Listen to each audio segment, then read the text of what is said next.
Hello YouTube, this is the FUMES Buyer's Guide. Yeah, you thought we weren't going to do another Buyer's Guide, huh? It's just the cars, so I'm not going to be reviewing the actual game itself. If you want to see a FUMES review, all you had to do is look up the trailer. Or this game has the first, hour of content infinitely replayable in a demo.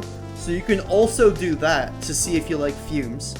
I recommend turning off the filter in the settings, by the way, so you can actually see. But anyway, besides that, let's get into the video. The first car is the Cub.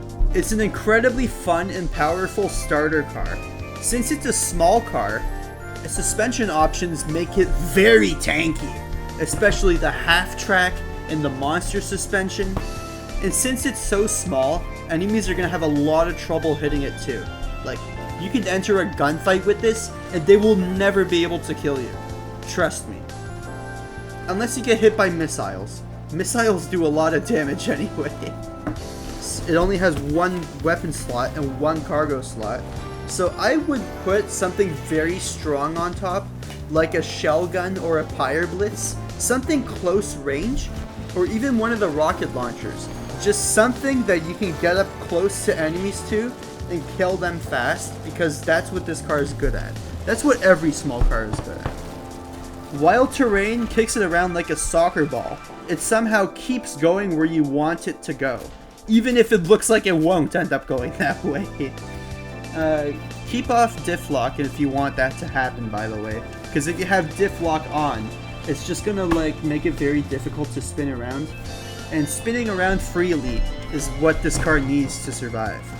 This is the other rally car in the game.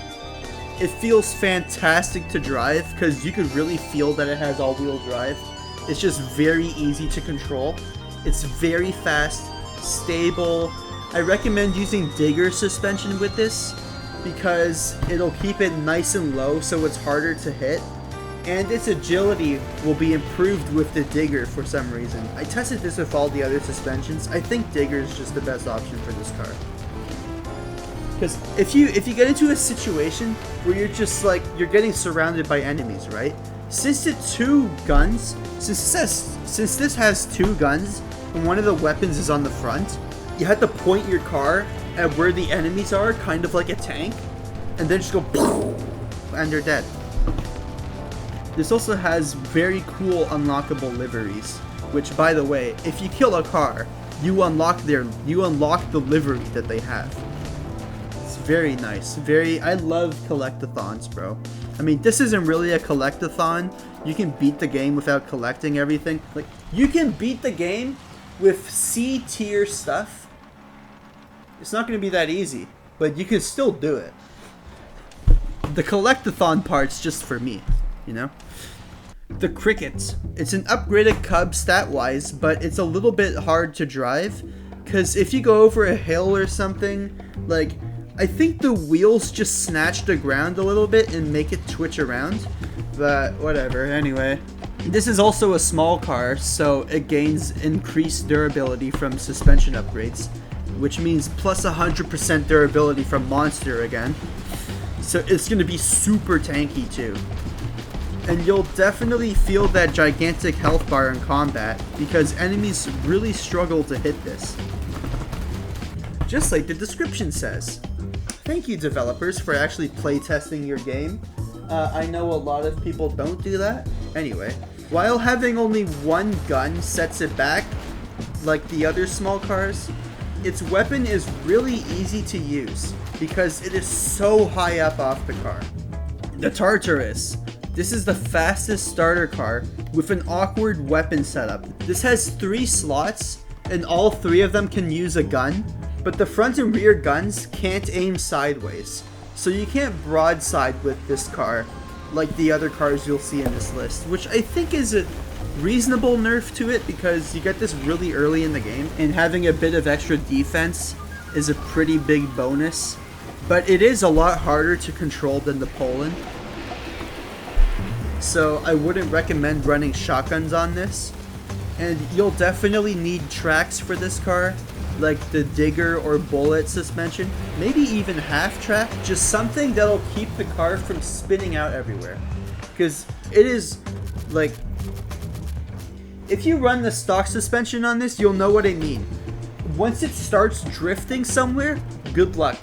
Also, this is very fast, so if you equip cargo on it instead of weapons, you can deliver a lot of cargo somewhere very quickly. I think this is the first car you get that has 2 cargo slots. I could be wrong, because I think you also get the Jook really early. Anyway, speaking of the Jook, this thing feels like you're driving a potato, and it makes rearward enemies mashed. You see what I did there? Scout, start home. The setup on this might be the most practical in the game.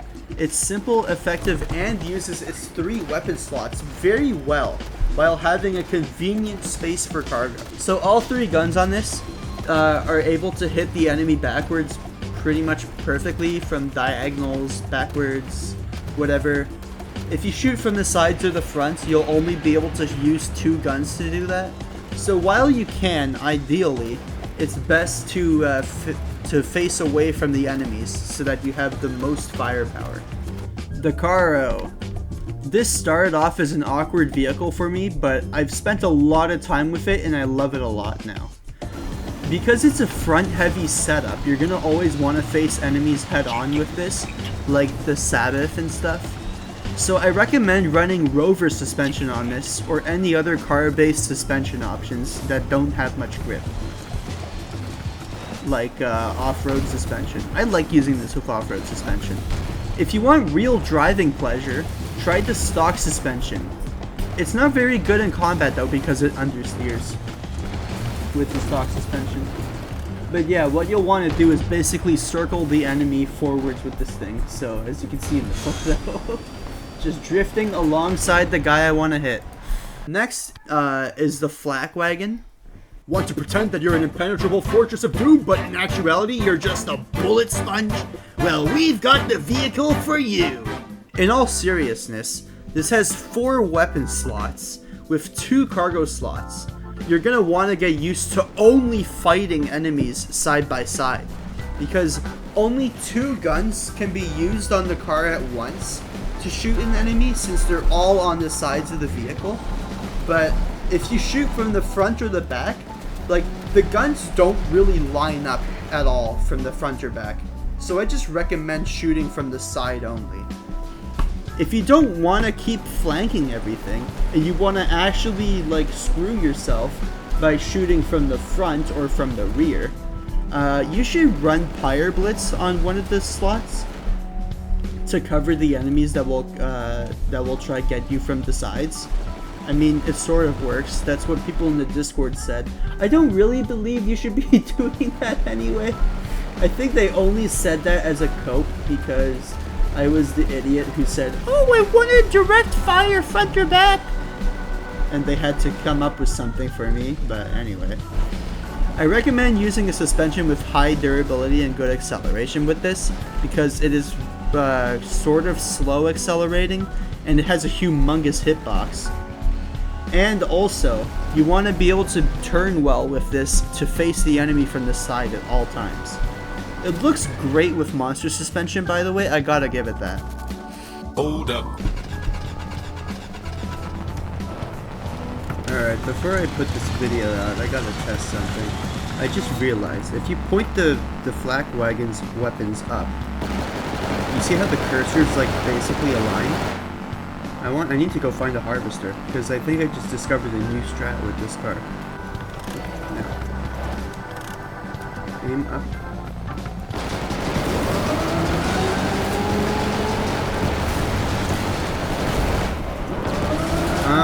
It didn't really work. I can tell you that much.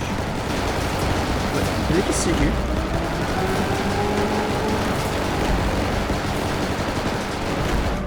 Oh shoot. Damn, I had no idea you could do that with the Flakwagon. I thought you'd just get blown up instantly.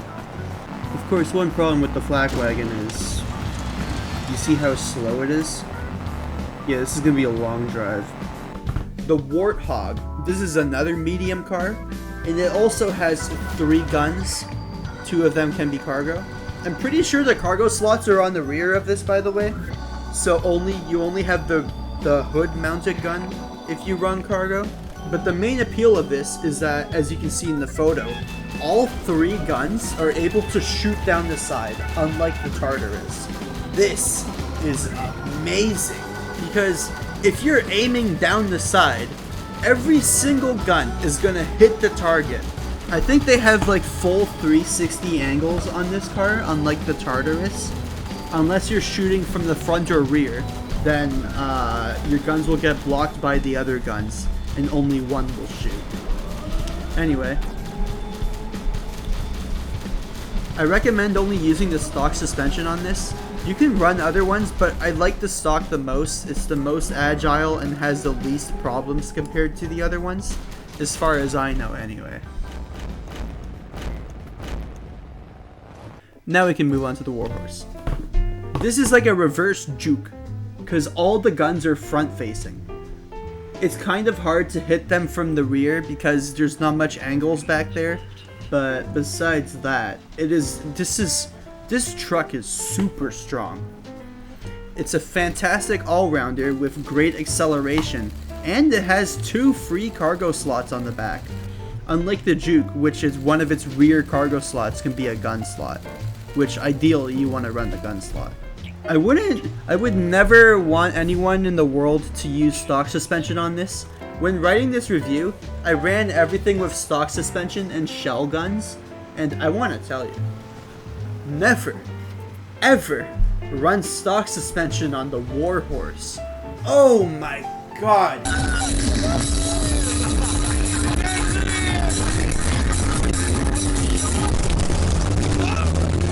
Please, run this with tracks or monster tires.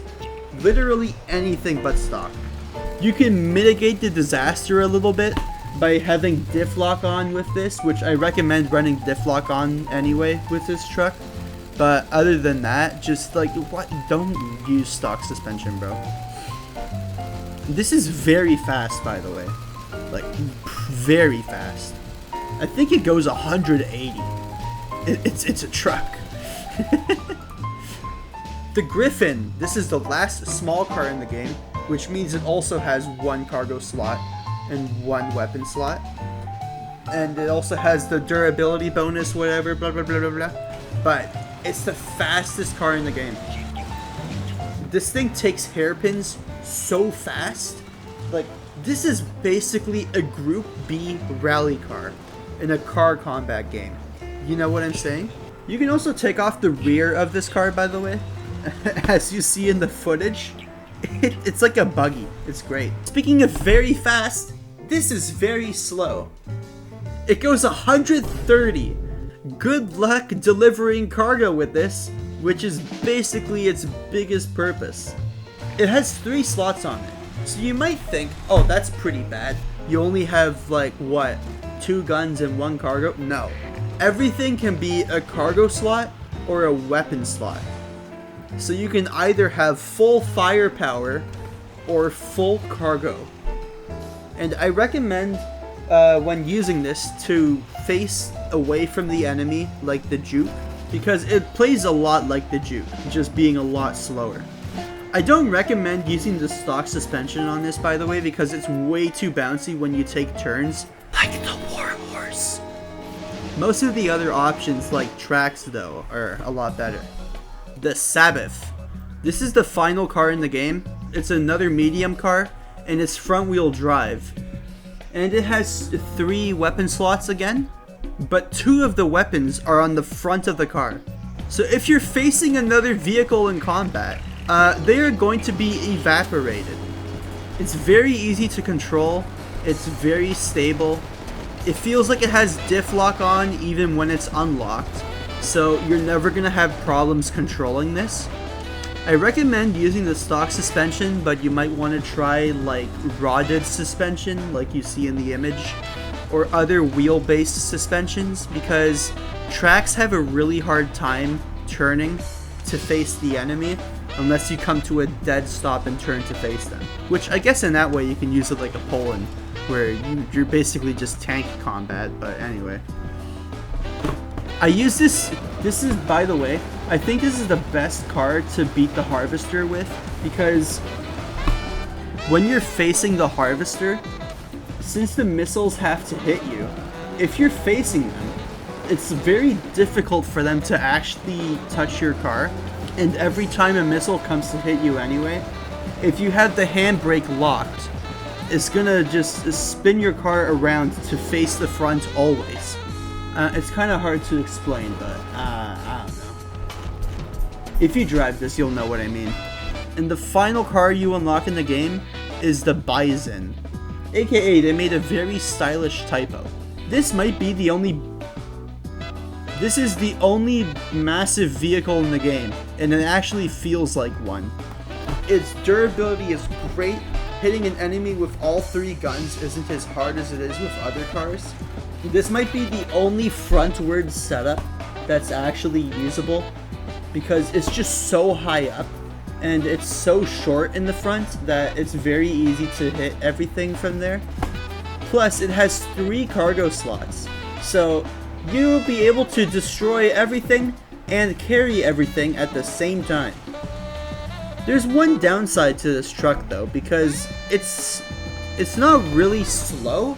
Like, it has a very high top speed despite being a truck, but you'll struggle to make turns, take jumps, accelerate.